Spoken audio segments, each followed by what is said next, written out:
So go on.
Just like everything I'm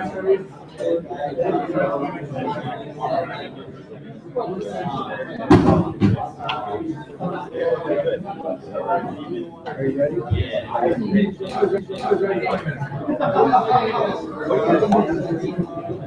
You are glasses.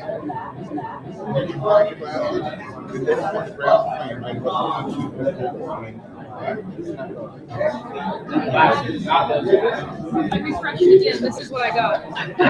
Okay, go ahead, I got it. Yeah, so now I'm Yeah, okay, I got it. Were you really true? You shut up. There you go, you're saying what I said. Hit join. Hit join.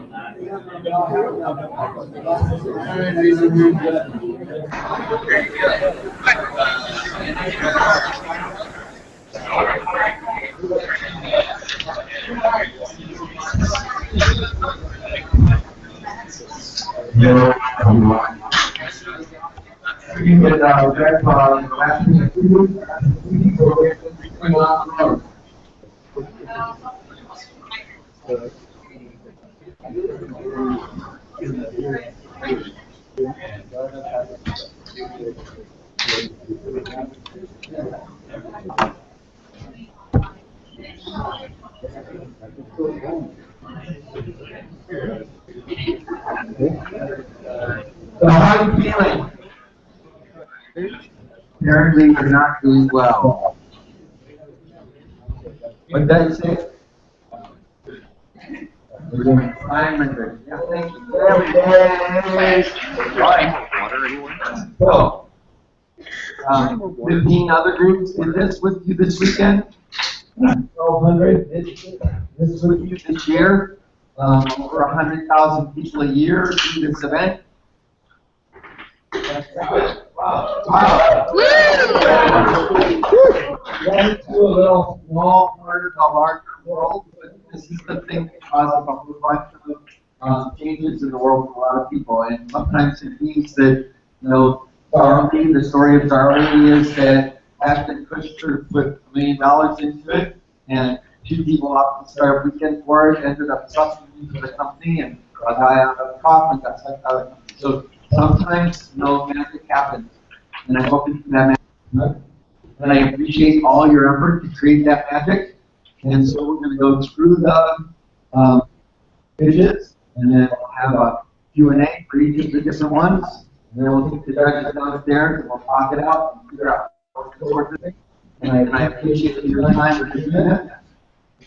Without your local organizing team, this would not have happened. So give Brad and Dan and Frank and Todd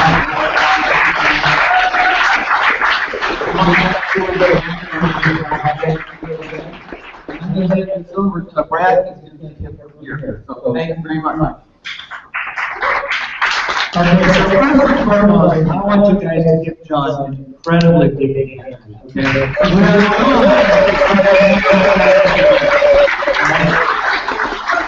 He's worked tirelessly for like 50 hours. He's worn that shirt for 3 days straight. Okay? So try and give him a little distance as well when you're doing a little bit of fun. All right, but again, thank you very much. So, We're going to introduce our judges, and I'm going to mention their names and ask them just to give you a real quick, give us a real quick introduction of each of them. So let's start with Don McGrath. Hi, my name is Tom McGrath. I'm a venture capitalist, also from the angel group called Purchase One, Oregon chapter president. I also coach small companies as well, and I coach two companies right now, where I also step in as officer to help them on capital raises. And so I'm really pleased to be here, and thank you for inviting me.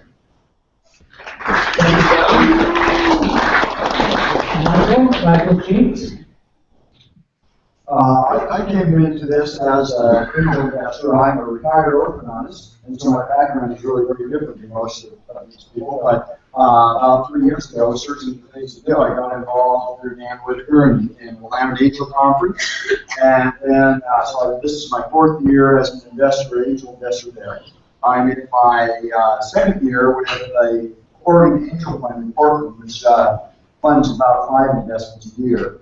And I'm on the executive board for the Willamette Angel Conference, and I'm serving on the board of directors for one of the companies that Black invested in, Food Sciences down in Eugene.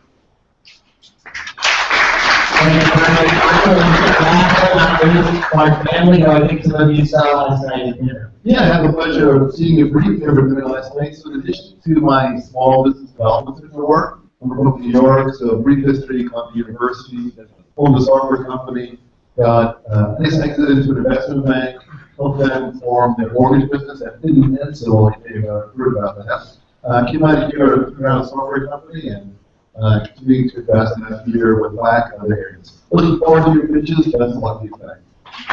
Thank you, Mark. And thank you for your time to listen to these great presentations these people worked on. I want to talk a little bit about judging criteria. There's really 3 areas we look at: validation, execution, and design, and the business model. So the first thing is, I want to know, did the team get out and talk to actual customers, or did they sit in a room and did they say, yeah, we think this is a great idea, and people will pay some millions of dollars? Okay, do they solve a problem? Lots of startups come into the world and they say, hey, we have a great solution, and you go, what's the problem? And they go, well, we have a great solution. Okay, and then they identify the specific target, because some people say everybody needs oxygen, so I have a great market. Okay, you need to get that target, identify that market, identify and really narrow that target down. Execution and design. Okay, so it needs to look good. One, that's design, but they have an MVP, which means minimal viable product. They have something that you can show someone, a person can look at it and say, yeah, you know what, I like that. Here's $5. Okay. How functional is their technical demo? So if they're doing something technical, is it pictures, does it work, are there buttons you click, or can you say, if you click this button, this will happen? And the design matters. Is the product easy to use? Is it appealing? Is it attractive?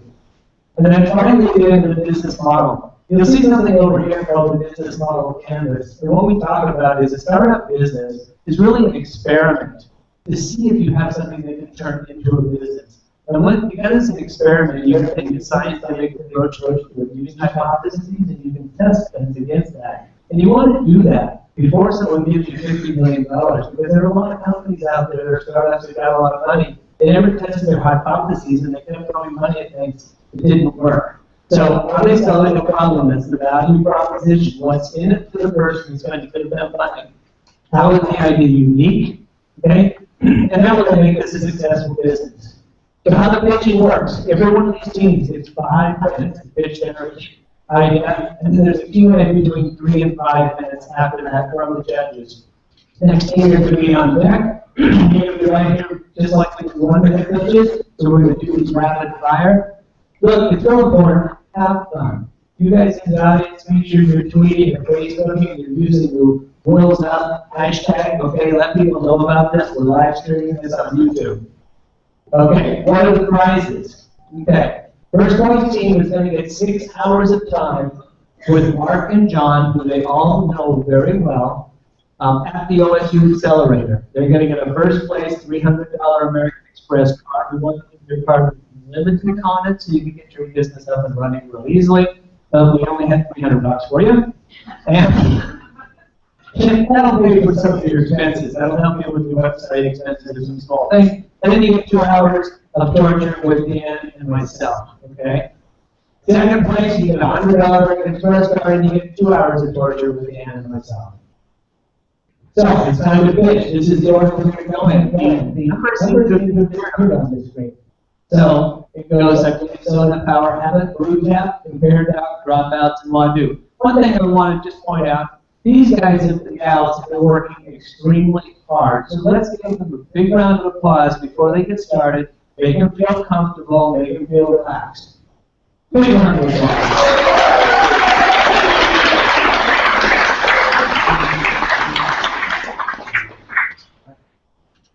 Introduce yourself. I need that.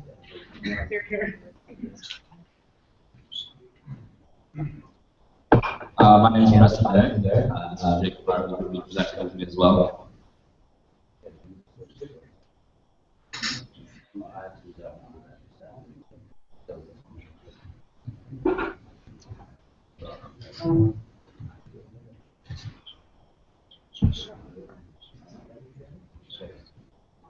So again, everyone, my name is Preston Day. I'm a persona. Your music is who you are. It is your persona. So the issue that we are trying to solve here is that no matter what party or social event or public forum that you're at, only one person can be playing music, only one device can be playing music at a time. So the way to solve that is with Sona.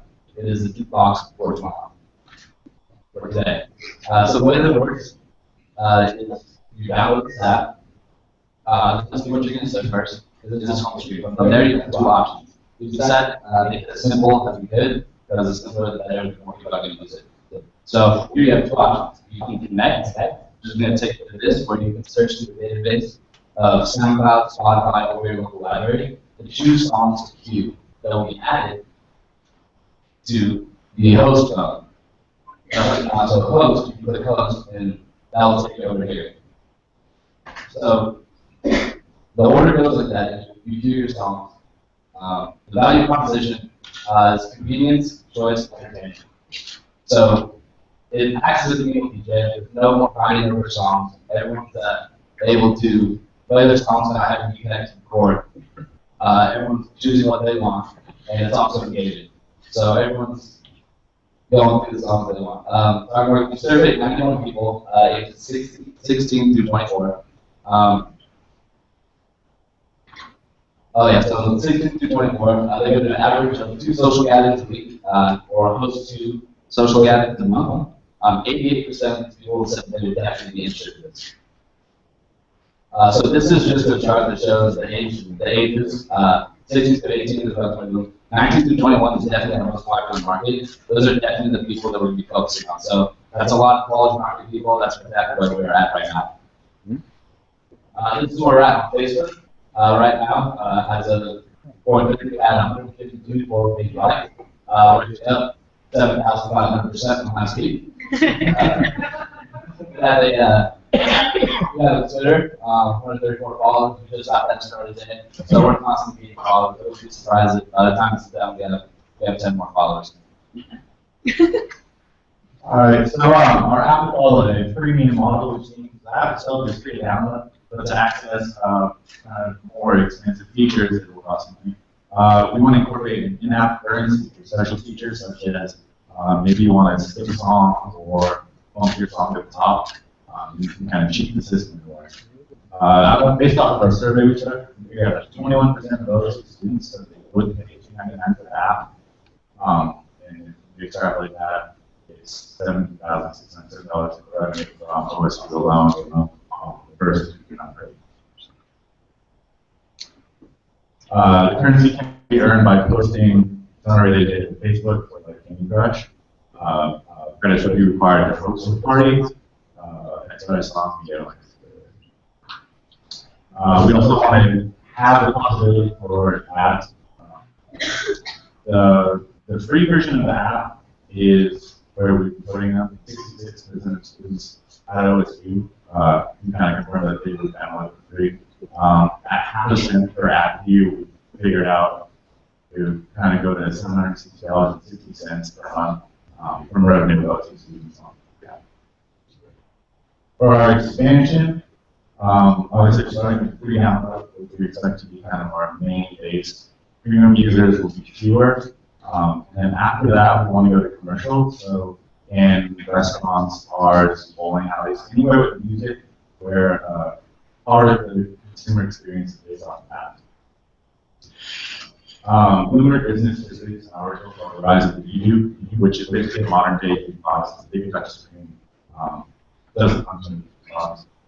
We think our app is cheaper and does the same job, but better, more efficient, nicer. Users don't have to get out of their seats. For the subscription, what we charge for businesses would be $7.99 per month, cheaper than Spotify and or anything like that. We went down to Monroe and talked to 5 restaurants, 4 out of which said they wouldn't work with it. And to expand our business, we want to go vertically and horizontally, expand our user base and expand geographically. Basically, colleges, we as a group have a pretty good put in Greek life, post-paid events, social media tie-ins, and other campus. Essentially, you host a party, your phone's at a speaker, but it's fine. Download our app, for music. Any questions? Yeah, I'll start. Cool idea, by the way. Love the way you incorporated your name and personal find that together. Who besides the one company you mentioned would your competition be? Our biggest competition would be a company called RUPJ, and what they do is they're the only other app that actually allows you to have like a remote that allows you to see what songs you're playing on the phone.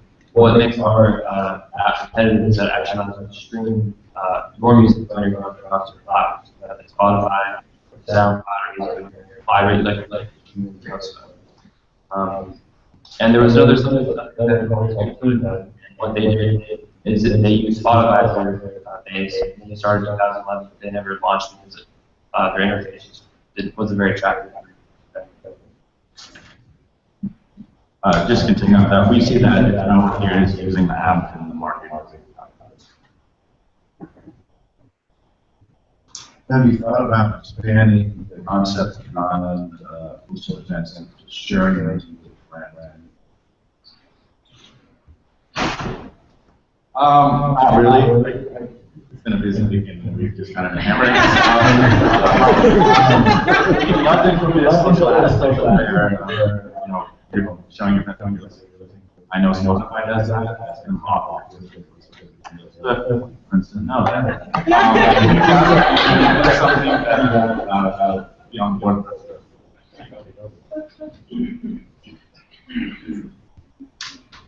I'm curious about the host technology. I get the platform. I think it's a cool idea. My son used to be social chair of his friends here on campus, so I know it applies a lot of collaboration. So I was out of that. What are the changes of this technology? Yeah, so the host is any mobile device. So yeah, everyone that has a phone. Any cell phone can be a host. You just have to select the host feature and then hook it up to the music player. Usually off a 3.5-inch plug or a 1/4-inch, and then it goes to speakers. And then you have to be connected to a Wi-Fi network, but all the other devices, if they're connected, they'll be able to see that. They'll just pop up on their screen when they go to connect. And then they'll be able to connect to it, and then they'll bring up basically a control and will show what's currently playing, what's up next, what's in the queue, and they'll be able to upload, download the songs, and be able to add to the queue. They'll be able to add them from Spotify, from SoundCloud, any of those services already that are on iTunes. And that's all done through an interface through each of those services. And have you considered the Bluetooth as well for connectivity? The problem with Bluetooth is that the range is very large, so if the person's bathroom in the next room, then you have to be streaming that song out. So, How does it work when you're setting priority for songs to play? You jump ahead of everybody else. yeah, so jumping ahead, that would be one of the premium features. Users could spend money and pay credits to do that. you know, if everybody who's using it happens to upvote a song they really want to hear, that'll bump it up to the top of the list and get it played sooner. So there's a democratic process in this too, not just using points necessarily? Yeah, absolutely. That's the focus of this really, is that the users will kind of crowdsource the role of DJ afterward. Back to that first question I asked, how can you expand this so it's used beyond somebody that's going to a social event? Well, the focus of this app is social, and that's kind of the point of it. So as a limited market for right now, those that are social events. Well, I think social events are a great market for have out there, because you have the person who's listening part set it up and they announce, hey, if you guys want to play a song, you just have to tap for free to get the video queue. And we have some ideas about how we can incentivize people to be more engaged in that socially. Maybe we can reward those valuable DJ at the end of the party, have that posted to Facebook. And so then people could be excited about, oh, you know, I had the most songs played, the most upvoted, and nobody the other my songs. What will make this app habit forming? Yeah, so just as I was discussing, we can engage the users, especially through Facebook. So we have an idea where at the bottom of this page, under the queue, see which users are connected to the system, and you'll see their little profile photos. And we'll maybe have like a sort of number that gives how many songs were played, how many uploads they've been getting, and at that point early, so you can kind of compete for first place. Sounds good. What will it take to build this app? It'll take a couple engineers, software engineers, probably at least. I'm thinking about 6 months. We need an iOS developer, we would need an Android developer, and then someone to focus on the back end. And basically, we can link it up with these APIs or interfaces that are available already through SoundCloud and Facebook and Spotify. So how do you keep other parties from coming in and the same idea and jumping ahead of you? Yeah, so I mean, I would imagine that, like any apps on the store, there's time to do each thing, and just for showing up, you get a certain percentage of users. But looking at competition, we discovered that interfaces were not intuitive, and they didn't seem to be really marketing themselves. They didn't have any of these premium or user engaging ideas that we have. What are your plans for exit?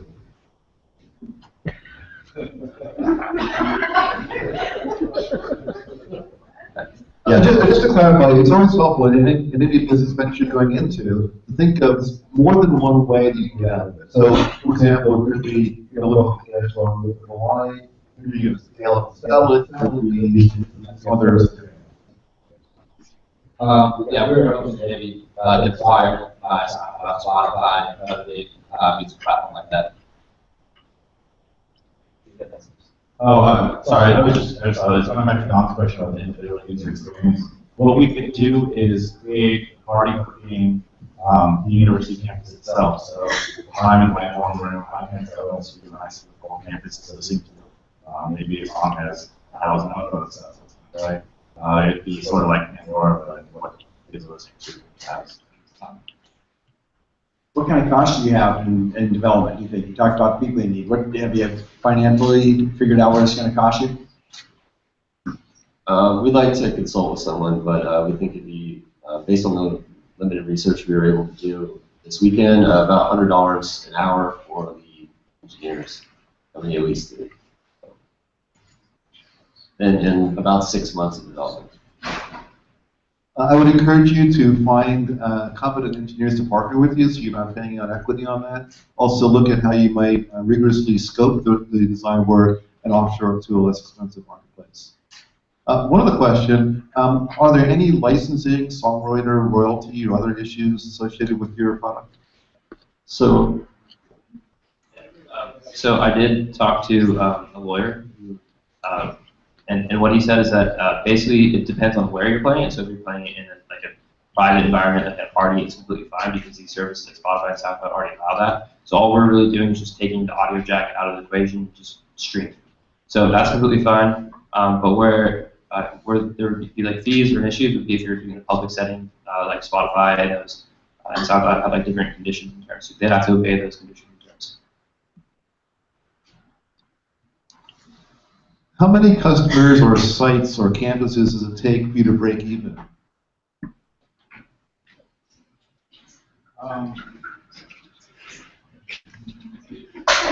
We couldn't, no, you're fine. We couldn't nail down a specific cost for development. We're thinking, honestly, the ballpark could be anywhere between 100,000 and 250,000.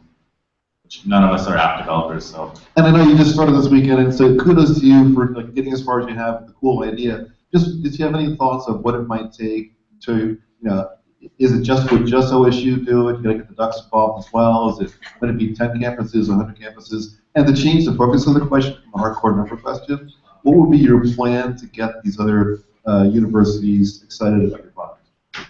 Well, ideally, as we found from our survey, our age group fits right around college campuses. So we'd love to just ride that into the ground, expand the colleges, up and down Oregon, up and down the West Coast. Just get the student body talking about it, tweeting about it on social media, kind of just making a movement out of it. Hosting parties or sponsoring hosted parties would be an excellent way to get people interested in this. I'm sure fraternities across the United States would like to have their parties sponsored by us, and that'd be a good way to get the app in the hands of people for free, and then once they like it, they'll keep using it, and they'll spend money within the app. We have just a few seconds left, and there's 2 team members we haven't heard from. Why are you excited about this product? Because it's different from other apps that it connects people with what to choose. And so I guess that's just the coolest thing about this app. It just addresses a pain point that I've experienced multiple times, both hosting and attending parties. So it solves a solution that I have viewed myself, and I have viewed my friends and fraternities and other members of my community experiencing. Very cool. Let's do it. Yeah. Thank you very much. Power Habit, you guys ready?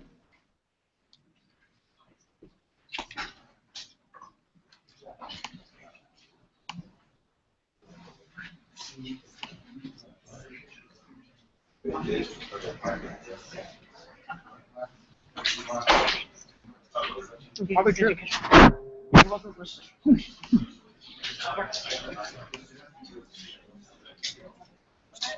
sure.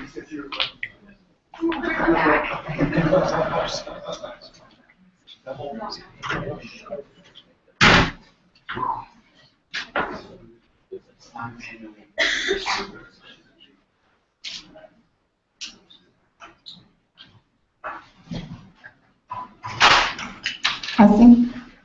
Test 2. That's 3.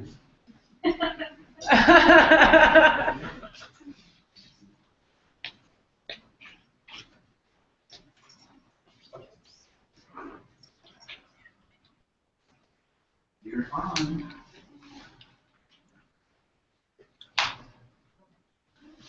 Power habit, the idea of bringing people and habits together. Improve yourself by making small changes in your life. To keep it manageable, you create 3 simple tasks that you want to work on, and then create a social sphere of influence for support and encouragement inspired by the book, The Power of Habit. Let's go ahead and view our commercial. You know the power of your habits, and you know a few little things would make a big difference if you did them every day. With Power Habit, you can move steadily in the direction of your goals, 3 habits at a time. Choose your key habits, mark them daily, and ask for reminders if you want them. Encourage your friends with their goals and get support from them with yours.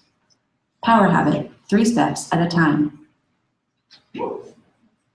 We already have 2 phases of customer development. The first is to contact the existing groups that exist in the communities. So then we would take those groups and leverage the social networks in order to build the community. We've already done some customer research this weekend with those, and using the data from that, we then went back and developed several pivot points. We updated our survey and we updated our app demo that we've created so far. Using that, we got 58 more responses online. And we asked them several questions. One was, what do you like about the app? The three biggest, most popular features were, it's simple to use, has a clean, modern design, and it's open-ended. People like being able to add any type of habit to this platform. Then we asked what you do not like. The biggest response for that, about 30% of people, was the color scheme. So that's easy to fix. After that, mostly people had questions about some of the social support features and the reminders. The reminders turned out to be a really big deal from both groups that we talked to. So altogether, we got email addresses from 20 out of 64 people. That's a conversion rate of 31%. And we also asked them some more questions. We asked, have you ever used a habit tracking system like this before? And of those people, 86% said that they never have, but 92% said that they would try ours after seeing it. We also asked them what they thought the app would be worth. And about 58% said that they thought the app should be free, of course. But we were surprised to learn that 38% said that it should be worth $2 or more. So we were very interested in that. Also, we were very excited that even though our app is only in the prototype phase, we basically have a commercial, that people have already started sharing this on social media. So that validated our belief that social media would be the most ideal channel for both marketing and distribution of this. Also, I want to address one question that people have. Why do we just target 3 habits? Well, initially, it was just a design feature. It just fit on the screen that we made originally. But once we started showing people the picture, we got a lot of feedback that said, I love just having 3 things to track. It's perfect, it's simple, it's not overwhelming. And so just like Twitter turned their character limitation into a feature, we turned our screen size limitation into a feature that's very popular. So we think our Power Habit app is pretty unique in the existing space of power tracking software. With Power Habit, the main advantage is that you create a network of support and feedback from peers. And these are non-virtual people in communities. Second, it's realistic goal setting. So with 3 goals, you can actually track, make progress, and achieve things that you want to achieve. And third, it enables communities. So if you belong to a sports club, a religious organization, or even a hobby group, you can manage multiple people that you know and achieve common goals. There's other apps out there like Fitbit or Weight Watchers that are focused primarily on weight loss and health and wellness. With ours, you can track really mundane stuff if you want, like walking the dog, which is helping with the dog. So, and also, we're not trying to sell users on expensive subscriptions to life coaches or monthly subscription services. We think that this is a pretty unique model that we'd like to go down, and we think the potential is really large. And with that, we think that the industry is worth about $500 million a year, and that should absolutely work. So to conclude, we already have developers bidding on this project, and in 6 weeks' time, we're ready to start making money. 3 habits out of that.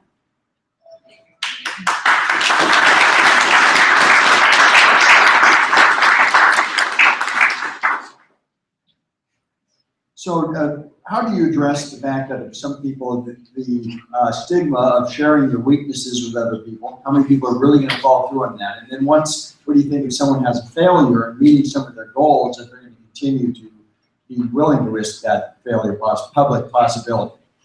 Well, there's an option on there. We considered having private habits, so people might be embarrassed about something. So when you set up your habits, you can mark it as private. So when you go view somebody else's habits, you could say, Cynthia is drinking her water. She's doing that. She's also meditating every day or almost every day. But she also has a private habit that I see she's making progress on. In order to prevent failures, we're putting a completely positive spin on this. There's no sort of negative feedback, but if anybody needs encouragement, you have the option to send a message of encouragement, a quick way to go or anything like that, and that's where the social accountability comes in. Great job on this. I've noticed it for me. Time is sort of a big issue, and so if you want to have more time working on your good habits, you might want to have little time spent and to track the habit. And so my question is, how much time does it take to really use the app and to be effective with it? The app is very simple. You turn it on, Has your 3 habits right there. If you've done it, you click, you're done. If you want to do more complicated things, like your friends' habits, I mean, you can hang out in there for a while, but if it's just you trying to take care of your 3 habits, click, click, click, and you're done. You can also view the week view, so you can see how you're chaining your habits together day after day. You've done a nice job of tapping into a potentially huge market because everybody I know has bad habits except me. But I was curious about one thing you said. You said you don't want to charge a monthly subscription, and I get that you want to lower the barrier of cost of entry to acquire your tool and use it. But have you thought about what other things you can add on? What else can people buy once they're engaged with your app? Yeah, so I didn't get to the part where we talked about our 3 different revenue models, and one, of course, is the pay-per-view sort of model. So selling ads based on the number of eyeballs on the app. And we estimated just roughly it could be about $15 per day per 1,000 users. And then the second revenue stream, of course, would be the pay-per-click. Because we are using self-identified data from the user, we can target ads and generate revenue. And then finally was the $2 fee seemed to be reasonable for a lot of people that we surveyed. So we're still looking at it, and then there's some premium options that we've discussed but haven't collaborated on. To confirm the model, is it premium, then $2 you get a little bit more, and then premium more? No, those are just options that we haven't settled on. How will the first people hear about your app, and how will you build excitement and demand for it? Well, we've talked to a few groups, and we're thinking about diversity on who's going to be using this. So existing communities and organizations already have the advantage of having that community. So, for example, we talked about the Heartland Humane Society. You have a lot of people coming in. They're getting a new pet and might not remember to walk their dog, for example. Really good way to partner with them at no cost to them. It says, here is an app that's going to help you succeed with this new pet. We also had great feedback from the fitness studio in town. They do regular challenges, and they said something like this, especially their digital savvy clientele would really benefit from staying on track. So continuing to funnel through those kinds of channels, especially in medical market where people are taking vitamins when they get home, maybe doing physical therapy exercises. There's a lot of potential for different types of businesses to be able to utilize this with their customers. So sort of a 2-tiered approach. The first is using consistent groups, so church groups, any sorts of clubs or hobbies, targeting those.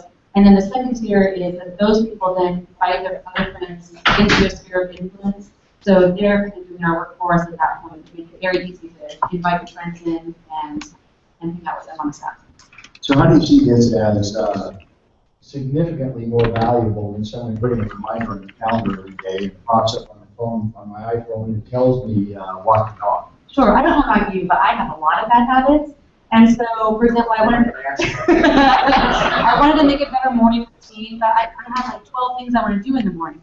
So my phone is thinking 7 o'clock, get up, 7:15, go take a shower, 7:30, go to meditate, 7:45, go and clean something, whatever, right? And so my phone is dinging all the time, and I wish it was clogging my calendar. Even worse, if I didn't do something right then because my 8-year-old got sick or something, then it's gone. This way, you have your app and it's being there all day, and you can see it. Plus, you can see, one of the ideas in the book that inspired us was you can see a progression of your habit chain together over time. So when you go into look at the week, you're like, oh, I did it 4 days in a row, I don't want to break that streak. I want to do it the 5th day also. You're not going to get that from sticking in your calendar. Can you talk a little bit about the competition? What is there out there that's anything close to this right now? There are a lot of apps out there that track data and even habits. I think what makes ours unique is the fact that you're trying to use people that you actually know versus these online people and anonymous people. And in that sense, I think we're pretty unique. There are other apps out there that use a gamification model where they're earning star points or whatever else you use for it, an icon. But in terms of ours and actually building up the social networks that already exist, that's unique. I like your commercial. Way to do that. It helps pitch us. Tell me about your minimally viable product. So you saw pretty much all the features of the minimally viable product in there. The only one that we didn't show, actually 2 things. One was the reminder feature. That'll be is that sort of a range of day, and say I want you to remind me at this time, or just remind me randomly throughout the day that I should before, or whatever you have it set as. The other is some of the social support features. There's a variety of those, but mostly just send a message to your friends, say, yeah, I really you did that, or good job, you did 5 days in a row, that's fantastic. But there aren't very many other features besides what you've seen so far. So, good job. Have you thought about other platforms you can leverage? So, for example, instead of being your own app, is there a way to be a Facebook app or tap into those huge communities so you can scale quickly? Yeah, this is something that could really easily piggyback off of a lot of other people's programs. So we talked about some of our channels with existing groups. We could also easily attach to software that they've already developed, or be a bonus or an add-on to a system that they're already using. So that would be really easy to have. Back to the 3 habits minimum. Have you thought about having like 3 habits you're telling your parents about, 3 habits you're telling your friends about, 3 you're telling your different social circles? Maybe have 1 to 3 finish 3 through. Well, the idea is that you can modify those habits as they become true habits. So at first, I want to get up at 7 in the morning, and then I want to make sure I floss my teeth, and then I want to make sure that I can do dishes before I go to work. Well, as soon as I master those things, it becomes my quote-unquote morning routine. So then I modify it and say, morning routine is just 1. Here we go. Here I connect my got this, so I can add additional ones. But you're right. We make more than one account if we want to show it to different groups of people. And you were talking a lot about the reporting side of this. Can you go a little deeper on that? It sounds like you track how we're doing on these habits as a chart or report. So please explain through it. Sure. I know it went very quickly through the commercial, but there was a page in there that shows you for the week what you've done. And you could go, you could put the macros, previous weeks, that type of thing. And that's good enough for the MVP. Later on, we get more advanced reporting. It's actually not that hard. We use every database to create all sorts of things to recommendations. So a really easy add-on having that functionality. Yeah, just elaborate on that. One of the trends that we're picking back on is the idea of the electricity smart meter or the water consumption. If you know how much water your filters are using, you're likely to use less. So with that reporting feature, it's another motivation. One of the reports that one he's talking about is one of the reports you can compare yourself to a group that you've joined. So you can say, I'm better than my group, or I need to catch up to my group. You mentioned a couple of pivots. Walk us through your initial thoughts, what caused the pivot, and what you learned. I would say the biggest one would be adding the reminder feature. It wasn't something we really even thought of. So that was a big deal. And then just a lot of small things about how people wanted social support to work. We made a lot of interface changes after learning, after having people see the initial mock-ups. They weren't sure exactly what to do or why these things were on 2 separate screens. So we kind of powwowed, we condensed it, we simplified it. We figured better to go simple than more elaborate. And we created a whole new mock-up, so still similar elements, but I'd say overall the usability became much more efficient. Thanks. We're almost out of time. We haven't heard from your 4th team member. Why are you excited about this app? Because I have a lot of bad habits, and I have been trying to get better. 70% of the way, road to health. Nice. Let's do that. Thank you.